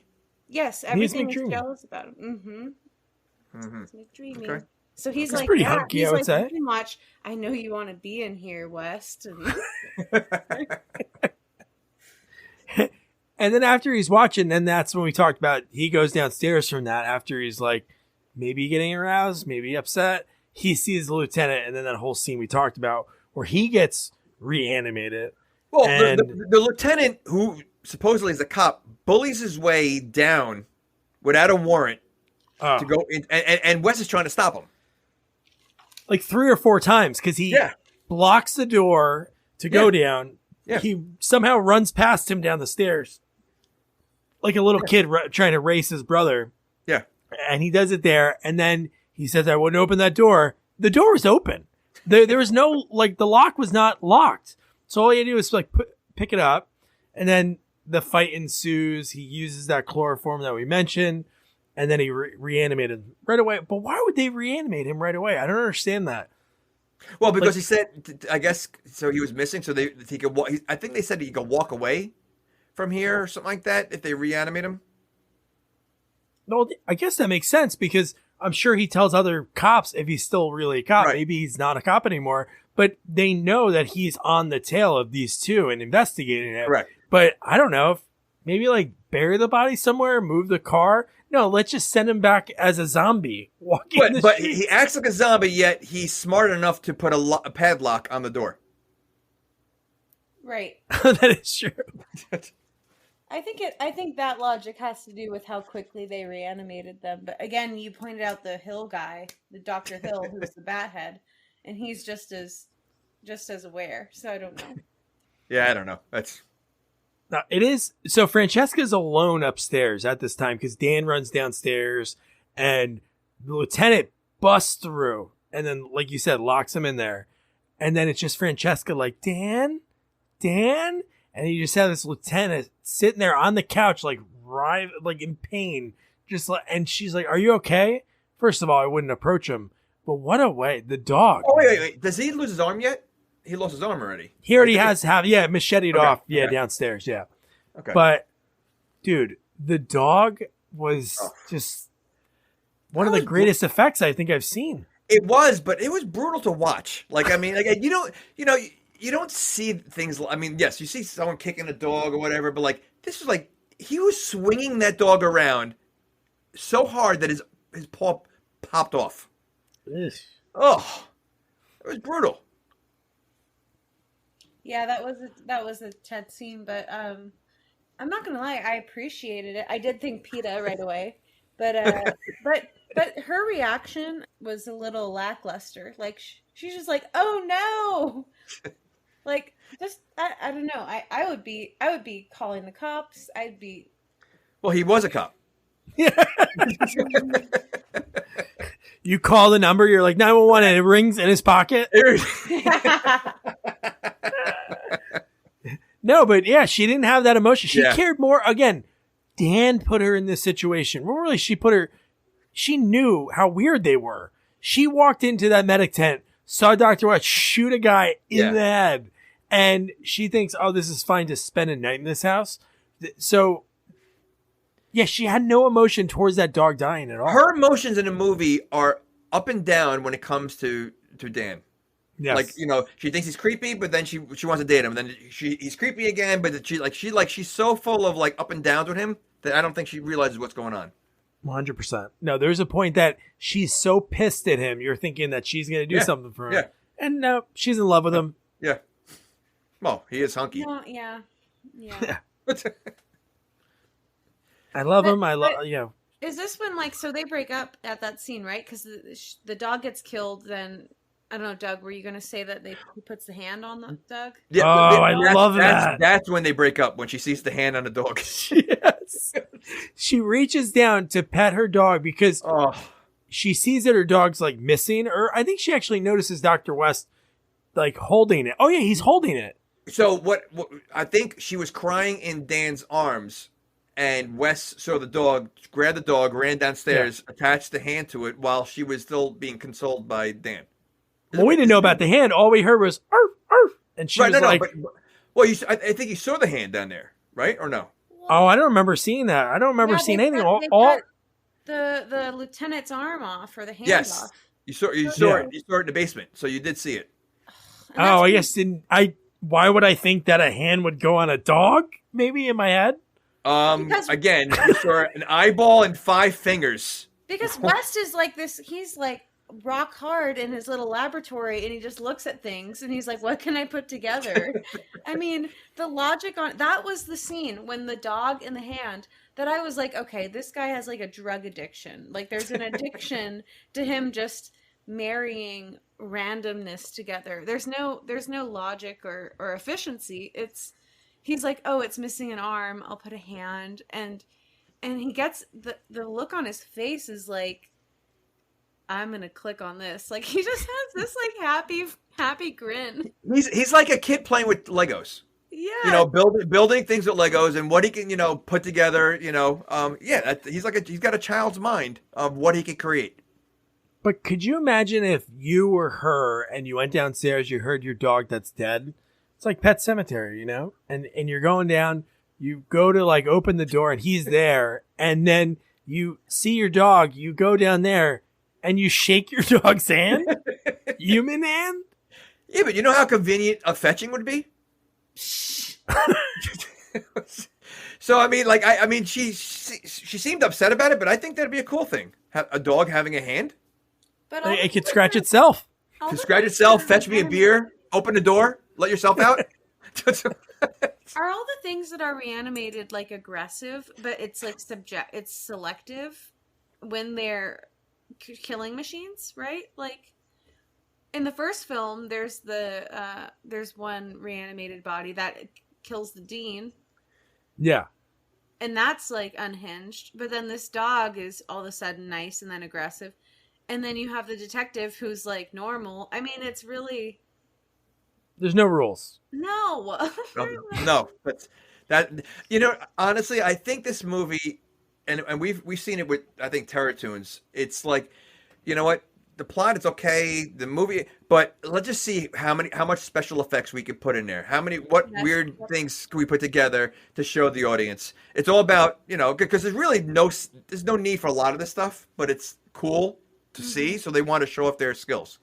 All I know is the dog's arm attacks her, and then she's pretty much like, I hate you. She's screaming at the love of her life, who she moved to the U.S. for. And then the next scene is Wes following Dan around, or Cain around the hospital, like, kind of like, are you mad at me? Like, he's all like girly. He's like, so, I'll see you later, right? Like, it was so weird. He seems like, now, what's his name? Dan or Ken? I keep calling him Dan, but Dan. He looks like a Ken doll, I guess, right? He does look like Ken. Okay, so but Dan obviously is a doctor with these patients, because he's talking to them. He's the one, helping them with the gurneys and everything else. What is Wes doing in that hospital? Because he looks like nothing. He does not belong in the hospital or any of the patients' rooms, but he's somehow there every time. I don't know what he does. Really, I don't know really what he does there. He follows Dr. Dan Cain around. Yeah, but the hospital allows that? Like, oh yeah, he's just my friend. Yeah. All right, we'll pay him $100,000 a year. Let's have him on board. But no, but he is there ready to make shit worse because they go to visit Gloria. She flatlines and Dan's like, oh no. So then they start trying to bring her back. And within seconds, he's like, scalpel. I'm like, holy shit. What were they Well, I mean, I think the reason why is that was the first set of boobs we saw. So I think that was like they needed to, again, it's an 80s that's why movie. they did it. That's why they did it. Because there's no, like, what was he trying to do? If she's dead, when do you use, what is it, the defibrillator or whatever? Like he used that first and it didn't work. So he thought. Okay. So cut her open? Let's backpedal for a second because Jamie and I, we're both like, we thought they were in a relationship. She's on the back burner for 45, 50 minutes of the film. Yeah. Then all of a sudden, he's like, hey, honey, I've missed you. You're like, what? What's their relationship? Was she just a sick person that was there? Not only that, just the last scene before that, he was having sex with the Italian chick. It's so odd. And then, he goes into like, he's like, you're like Megan, whatever. I love you, all this. And then she dies immediately. As soon as he touches her, she dies. And he tries to, bring her back to life. And he's calling himself an idiot for not seeing the signs. I didn't see any signs that he missed. It just happened. Yeah. Yeah, right? Like, none of us are like, dude, pay attention. It's just... he was giving her mouth to mouth, right? Did he kiss her? No, he was giving her mouth to mouth. When she flatlined or prior? Yeah. Yeah, so, but is that a situation where you give mouth to mouth? I mean, you're in a hospital. Wait, don't they have, better equipment than mouth to mouth? Did he do mouth to mouth before she flatlined? No, right after she flatlined. I'm trying to find out why he said, oh, I'm an idiot. I didn't see the signs. Like, I was like, I didn't... It seemed confusing to me. Yeah, no, all of that was pathetic. He doesn't seem like a good doctor. Let's put it that way. It was stupid. But yeah, I love how Wes just is like peeking around. He's like, cut her open. Yeah. Was he going to try to start her heart by hand? Is that what he was trying to do? I had no idea. idea. Massage the heart? I have maybe idea. massage the heart? No. That sounds like a fancy term. It made no sense. Clinically, it made no sense. There was zero logic behind that. They cut her open, and that's like, and you need they had all these tools around to bring a chest cavity open. It was so stupid. They were ready to cut her open. There were two doctors that, I can't imagine any situation in a hospital where someone flatlines and they quickly cut them open. Never. I thought he was going to take her heart out. I thought they were harvesting organs right away. I'm telling you, the only reason is because they haven't showed a boob yet, and that was the way to do it. She did have nice. And I was there like. I was there giddy. I was happy to see it. It was nice. It was, and that's the reason why they did it. I can almost guarantee it. It has to follow the rule. It has to follow the rule. So here's a really funny story. So when I talked to Kathleen, she was in a movie with Barbara called Fraternity Vacation, like a movie from 1985 with Tim Robbins, Stephen Joffrey's from Fright Night. And she told me about the movie. So I'm like, oh, I've never seen it. I've seen the trailer. So I look it up as soon as we're done talking. They're in a scene, topless, dancing for Tim Robbins on a bed. I'm like, it just felt for so Tim Robbins? Weird, yeah. Oh, man. All right. Wait, hold on. What's the name of the movie? Fraternity Brothers? What was it? Fraternity Vacation. But yeah, it's funny that Barbara's in the first one. She's naked in the first one, and then Kathleen's naked in this one. But even this scene, Dan has seen so much shit up to this point, right? He macheted a guy's arm off the night before. And this is, I know he loves Gloria, but it caused him to pass out. He's out for a half a second. He has the blood on his face. He closes his eye for a split second. And then that's when his fist is in her chest. He seems to get a lot of blood on him all the time. Yeah, he tracks it. And they're doctors that are cutting open and all that. None of them wear masks. Like, don't all like surgeons or doctors when they're operating on a patient wear like protective clothing? That is true. Oh, that's true. Okay, 80s. Come on. No rules. We leave our doors locked open and we don't wear surgical masks. We're not pussies. The lawsuits later created all the chaos. Oh my goodness. And the 80s also brought malpractice. So that's what came from it. So then we have so this is the part where Dr. Graves is getting drunk and he's just looking at Dr. Hill because Dr. Hill's like driving him crazy. And then even from this part, he gets so pissed, he shoves an apple in his mouth and then wraps him back in. Oh, he wraps him in a towel, I think. Towel, and then throws it in the garbage. That's what I like. It's just so ridiculous. Like that the garbage. That's where the foot went, or whatever. Like they just throw things in the garbage, and the garbage men just pick it up. I can't get the garbage men in my house to pick up anything that's not in a garbage pail. And these guys are garbage men are picking up body parts. Ernest don't care. Ernest was wearing his Hawaiian shirt in the next scene. He'll get rid of it. And Ernest. Just Ernest guy. Is Ernest a real name? Like, I mean, do you think there's anyone out there with a name Ernest? I guess if you're Ernie, I would think you're Ernest McCracken from Kingpin. I'm sure his name's Ernest. You think there's an Ernest McCracken out there? Well, I'm saying Ernie McCracken from Kingpin. I'm sure his full first name is Ernest. All right. I just never met an Ernest. We just lost the 3 Ernest listeners that we had. All right. And what do you think about the makeup of when he's breaking it down to Dan, the breakdown of the body? Very interesting choices, right? There are some choice. Why? I mean, okay, so he can technically get any body part he wants because he's good at it. He's good at stealing body parts. Why would you put some of these in there? You know, I mean, he's got a hooker in there, correct? Hooker's legs. Just imagine the amount of men that was wrapped around. Maybe that turned him on. Well, the whole process definitely turns him on. But doesn't he have a killer arm or killer's hand or something? Yeah, murderer's hand. One hand is a murderer hand. The other one's a lawyer hand. And arms of a waitress. Okay, so I figured all this would have came into play. Like when she's walking around, like she'd be tiptoeing as the ballerina. Her, you know, her legs would be constantly open because of being a hooker. Her hands, you know, would be moving around like a killer. Like they would go with what theme they're saying it is, but it really doesn't go into play at all. You make her sound like she should walk like a crab, like her arms out, like holding a Well, tray. I mean, what would be the point of saying all these things if they didn't have any use to it? Like, you know, because otherwise he could have said the body parts. The outcome came out the same. That's true. It would change like the whole like point of the movie. But if he and Dr. Cain, or maybe he just decided on his own, if we saw him actually go.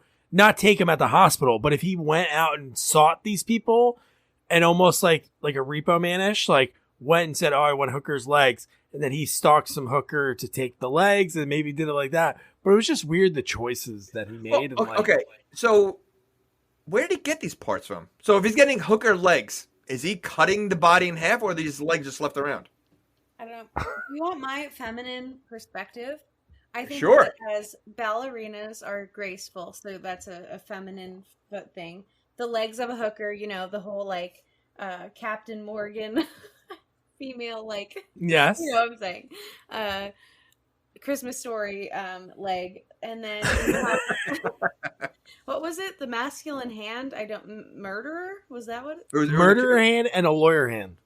Okay. I can't, nothing comes to the top of my head besides getting shit done. But then the arms of you know, a woman, a waitress, she brings you food. I mean, making food, being a homebody, I don't know. But didn't he also have the woman's flower was also something? The uterus was a big uterus. Virgin. Virgin. Yep. So the virgin uterus is next to the hooker's legs. Balance. Yin and yang. You need the balance, right? Okay, all right. The conversations they would have if they could talk. But then, like, her face being gorgeous, Jamie, I agree with you. He's like, she's beautiful, and she looks like our grandma with a facelift. She looked like a grandma that unfortunately passed away like 2 years earlier, and she's still sitting in a rocking chair. That's what she looked like. Yeah, with Botox. Yeah, like it was. Yeah, there was no attractiveness to her whatsoever. So then the next part is kind of funny to me because it is kind of like something they did in the first movie. But you have Dr. Graves. He goes back into that room and then he just hears a sound and the apple's just rolling on the ground. And then Dr. Hill's being carried around by the cop for the rest of the movie. And then the thing I didn't understand, what was the purpose of Dr. Hill asking, forcing Dr. Graves to cut his head open? Oh, I just thought about it now. Yep.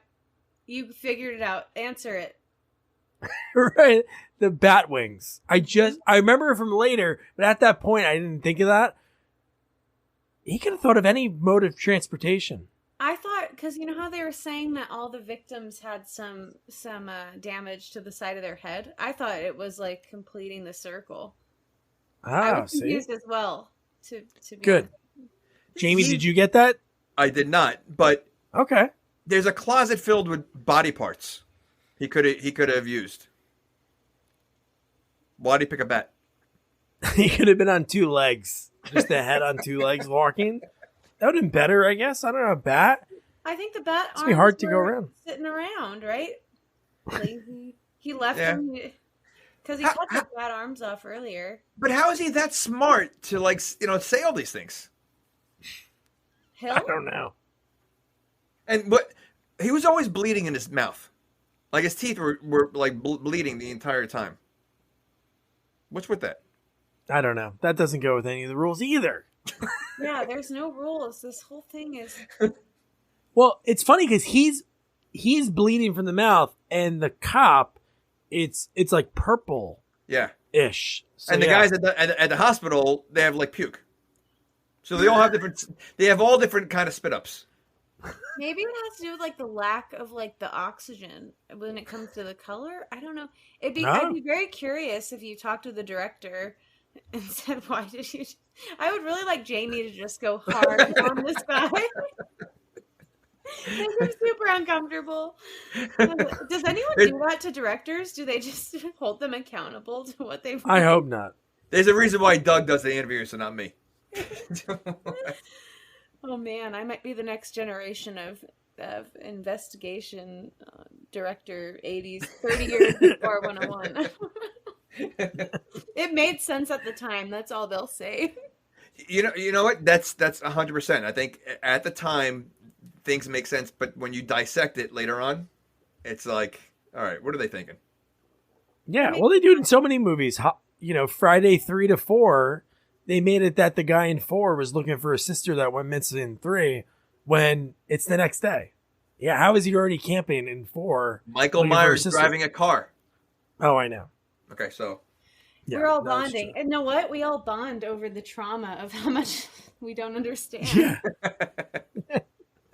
And even in this hospital, it doesn't seem like there's a lot of people, but nobody's like questioning this lurching, purple, oozing cop. Mm-hmm. Like walking around the hospital, and in seconds he sees Francesca and he assaults her again. Oh yeah, he puts his he's missing a hand. He puts his what? I don't know what to call it. What do you call it? His nub. His nub. He puts his nub in it. He did. Yeah. He was so gross. But I'm not gonna say it. But she does a lot of screaming in this movie. Thank you. That was very professional of you.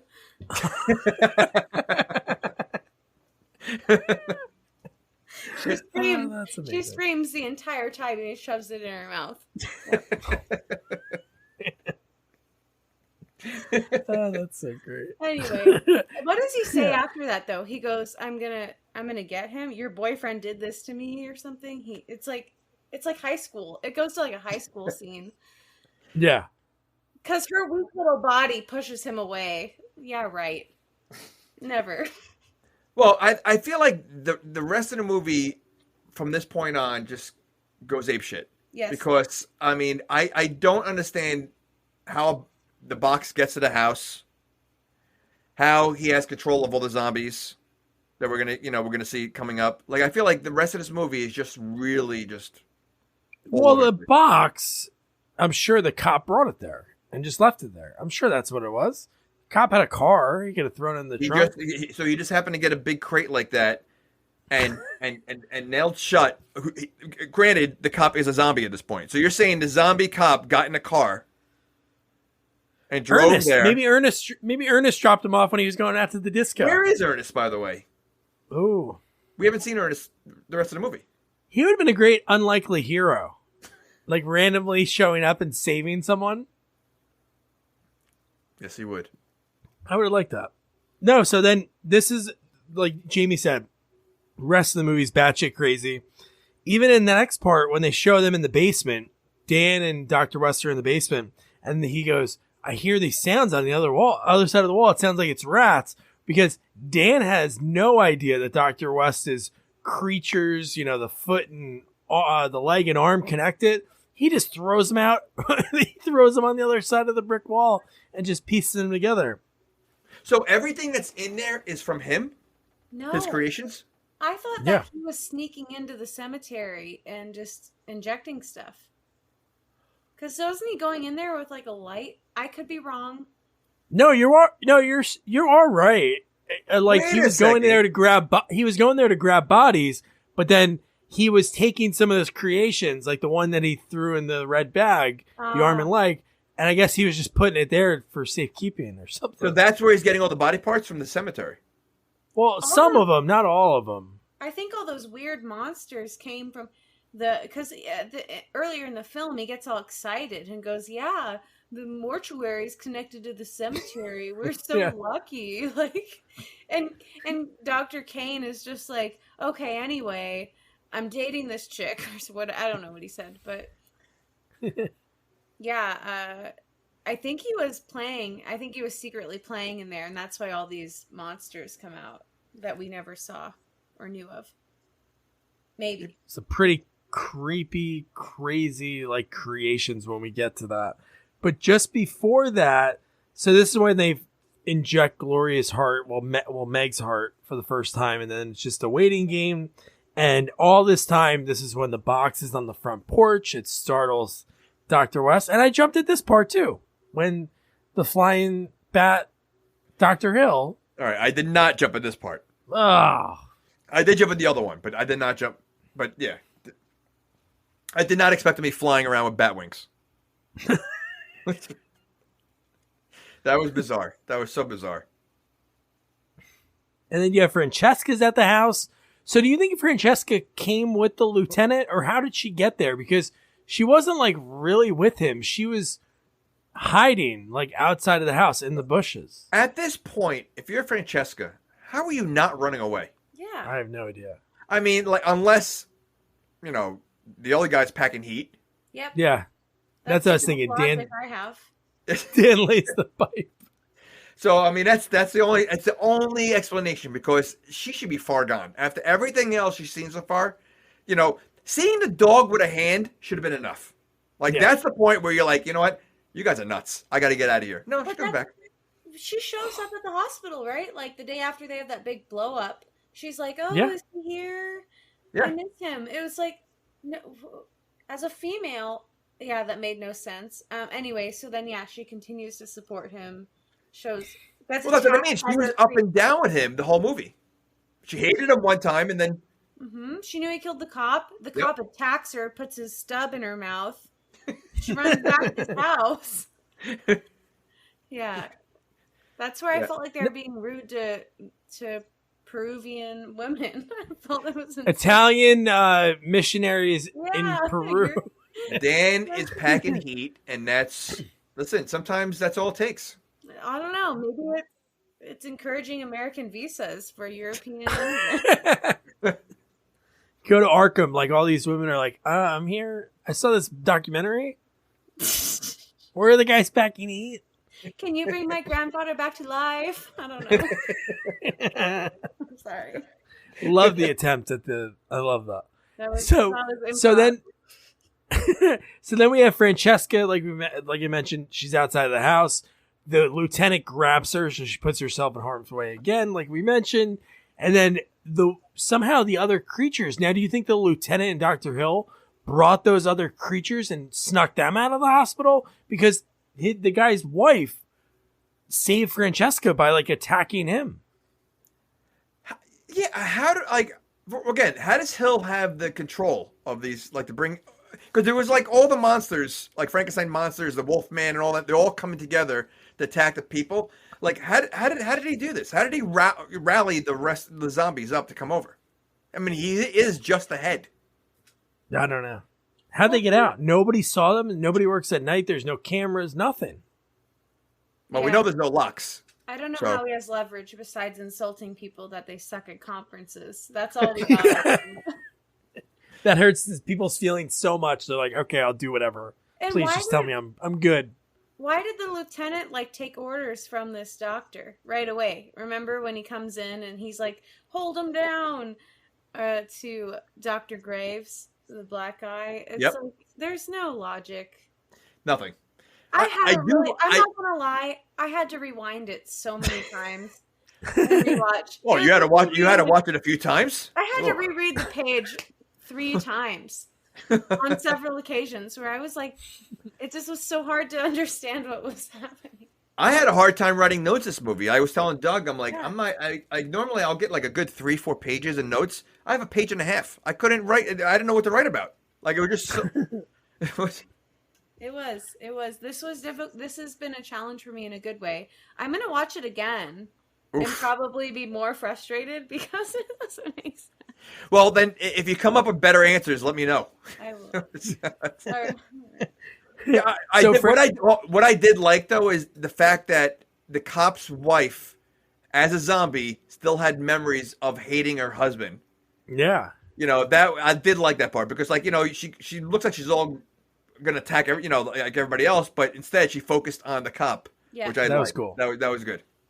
And then it gets Francesca to barely get into the house. And meanwhile, right just before this, Gloria's awake. She's standing up.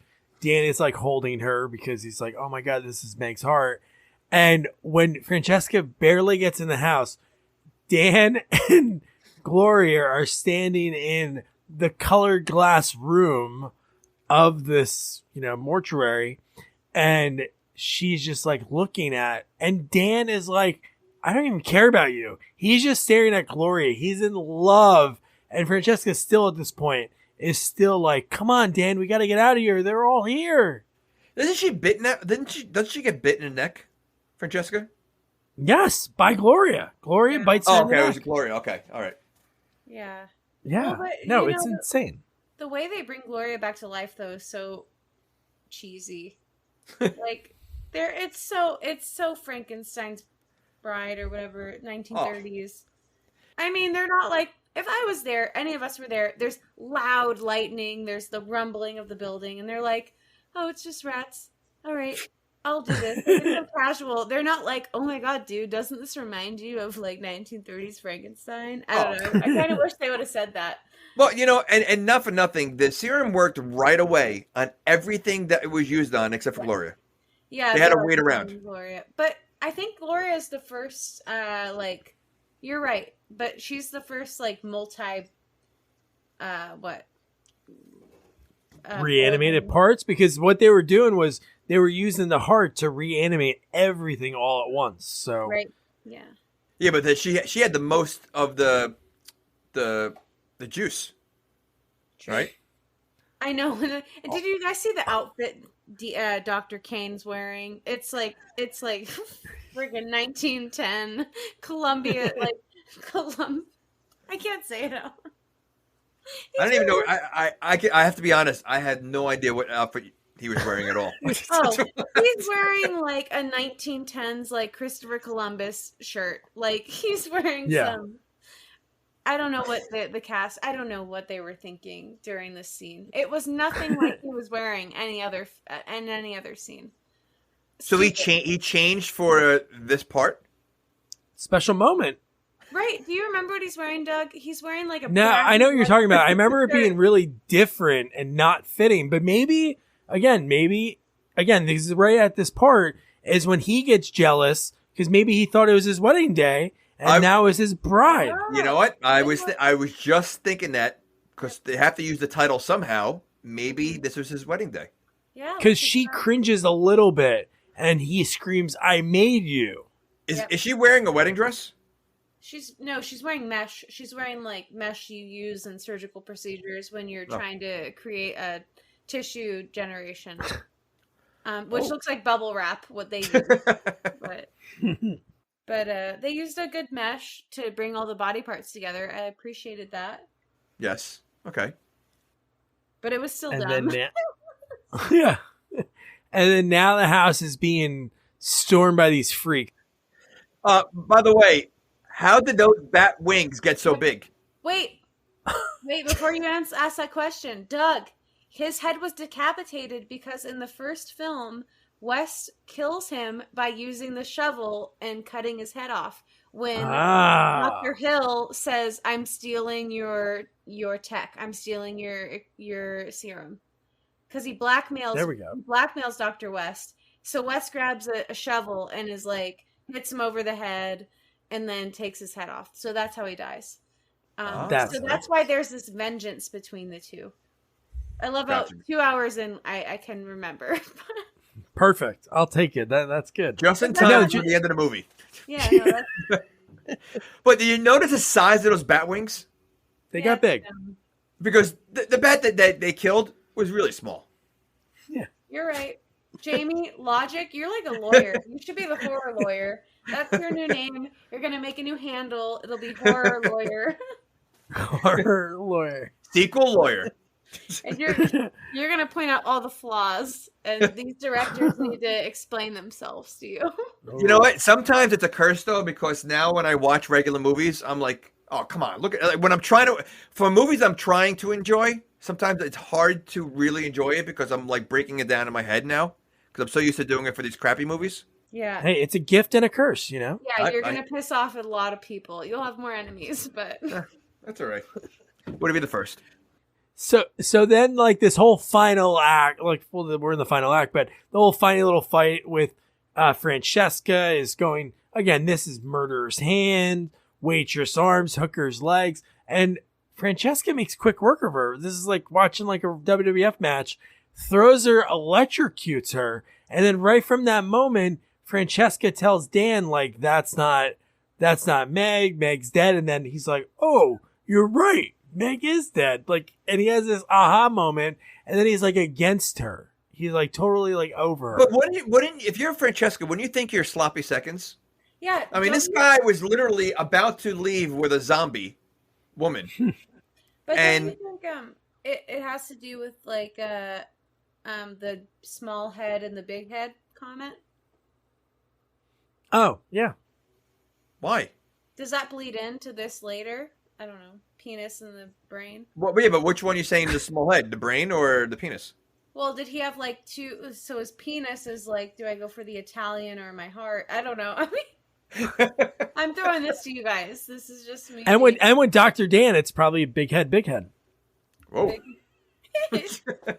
All right, Jamie. No, go on. Sorry. So no, this you know, you might be right. I mean, I'm just saying Francesca should have a little bit more self-respect for herself. I mean, she slept with this guy, and then he leaves her for a zombie. Clearly, wasn't leaving when Francesca when she was alive. The other woman was alive, and now.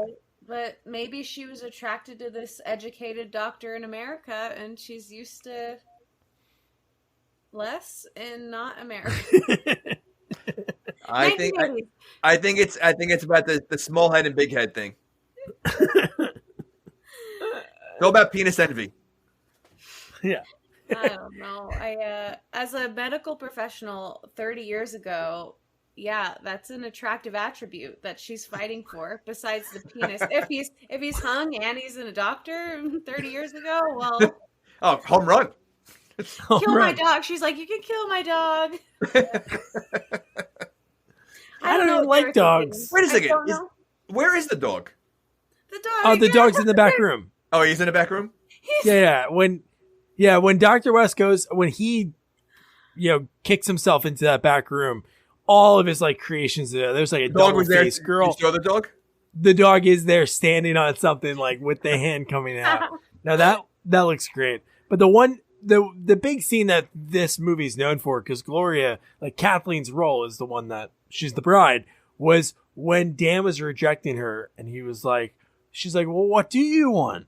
What do you want? And then she rips out her own beating heart, says this. What do you want?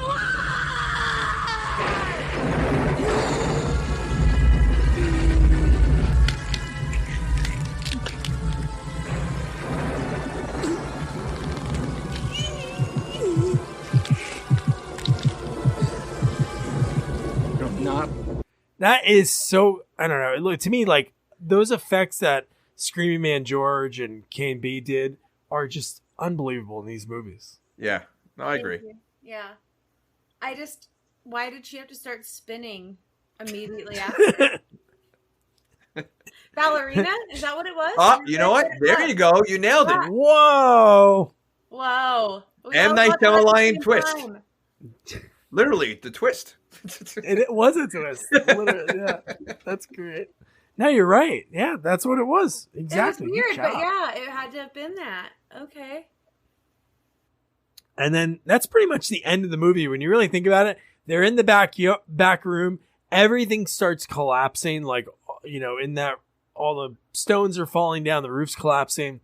And that's it. The Why only thing we see was it collapsing? I have no idea. No reason for it to really collapse, right? Unless the wall was holding it up and the whole... But that doesn't make sense. I hope not. Yeah, No. that made no sense. Okay. Was All there... right. I have to ask a dumb question. Is there a third to this movie? There is. Yes. Okay. Maybe it's that Dr. West made it collapse, because I haven't seen it yet, but I'm imagining they put some logic behind it. That's like the beginning of this movie. I got news to you. I think there's a fourth. I don't know. No, there's a remake, but the ones with Dr. West and Jeffrey Combs, the third one, he's like in prison, I think. Yeah. After this, the he third like one's went in to prison, but the fourth but- one, I think his daughter dies. Because I was looking it up on IMDb, and he tries to bring her back. So I think there's a fourth one. daughter? He's Well- straight? Well, you can be gay and still have kids. I guess. He just is very... C. Michael How many Jackson, times- C. Prince. Whoa. So many times he's like, good thing you got rid of her. How many times did he say that in that film? Like 3 or 4? He's like, you don't deserve her. She sucks. Like, Yeah. can't get a dead woman pregnant. You love Meg. I mean, that's pretty much how it felt. Wow. But Yeah. what's interesting is they don't even go into the psychology of West bringing this bride back to life, and then she dies. 10 minutes later, 20. Not even. I don't even think it was that long. And he seemed pretty over it too. Like, I guess because she rejected him, he was almost over her right away. That's a kind of creep he is. So like he's so quickly to pass her on after like she rejected him. Okay, so let's go to the next one. How about Yeah. this? Female perspective. Remember how Dr. Cain goes, can I inject her? Or can I, right? Yeah. Ba-boom, right there. Wow. Yep. That changes it all. So they knew, maybe Gloria's heart, the heart knew who injected it. Yeah. Who gave me life? That's who I love. Whose maybe. seed did I get? Wow. Wow. So that was Bride of Re-Animator. Whew. A lot of erratic logic. Doug, you picked a really erratic movie for me to join. Trust me, this is tame compared to a lot of the other ones we've seen. So I don't know. Yeah, sure. It was a shit show. For sure. But more to discuss. Sometimes the better they are, the harder to talk about. So we'll go to our guest first, Shorror. Would you recommend, you already said that you'd watch it again, but would you recommend other people to watch this movie? So I do recommend watching this movie for sure. I don't recommend not watching it. I think you should watch the first one, watch the second one. It's going to be tough. And then if you have an intellectual discussion, whether it's listening to this or God, I don't know if someone's not listening to this in an alternate reality, I hope that they watch it again with the open mind. How Jamie pointed out logical things. Doug pointed out things that actually were like factual. But going back in the mindset that it's made in 1980, 90, whatever, the two films, that the director mindset is very different than our current day, where we're spoiled and we want answers and we want solutions. So I will go back and watch them with the mindset of subtracting negative X years from my life and appreciating it for what they had to deal with. And I've heard the director speaking from this film. Again, I don't remember his name. It sounds almost Asian, Yuzuki or something. Brian Usna. Sweet guy, really sweet guy. I know that he had a challenge making the sequel. He didn't have the same director or resources as the first one. But I will say, I liked the sequel more than the original. So I agree with that. Yeah, it was more entertaining. This one had more action. It kept more going. There was more pace. As little sense as it made, the first one had a pace, but it was boring, and I really struggled to stay engaged. So, yeah, watch it. So that's a big yes. That's a good review. Jamie? Oh, Jamie. This is a tough one. Because the movie itself, I had a hard time sitting through it like all the way through, but the special effects are very good in this movie. You know, for the time that it came out, you know, the eyeball to hand, and like, you know, it's almost like, you know, like trying to top each one, the foot and everything else. So I would say if you're into the campy horror movies, and it's not really a horror movie, but if you're into that kind of stuff, you probably will enjoy it. It's hard for me because I had never seen the other ones. As a movie, I think I don't think it's a good movie, but the special effects are I think worth watching. So I would say yes, watch it, but understand you're not going to enjoy the movie. You're just going to enjoy the That's effects. a yes. I think so. I'm torn. I'm torn. I am torn. I always say to watch it. I love special effects, and I love all of Screaming Mad George and Cain B, and what they do in this movie is just cool. And the funny, how like comedic it really is, like tickling the foot, and there's a lot of funny jokes. The Leslie joke, and I don't know. Watch the movie. You keep going back to that Leslie joke. I don't know. I enjoyed it. But I mean, honestly, I didn't think it was that funny. I did. I would have been the one person in the movie theater, and the director would have been in there, or the writer, and he'd be like, "See, I told you it would work." Someone liked it.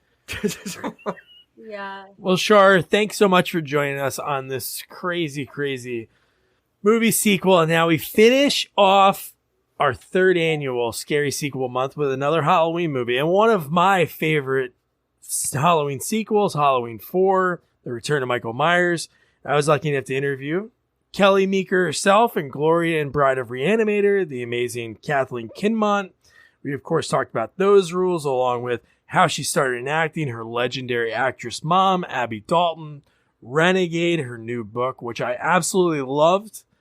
It's called I Should Have Been Nicer to Quentin Tarantino, and other short stories of epic fails and saves. And yeah, she was so cool. Like, out of a lot of people I interviewed, I just thought she was just so down to earth.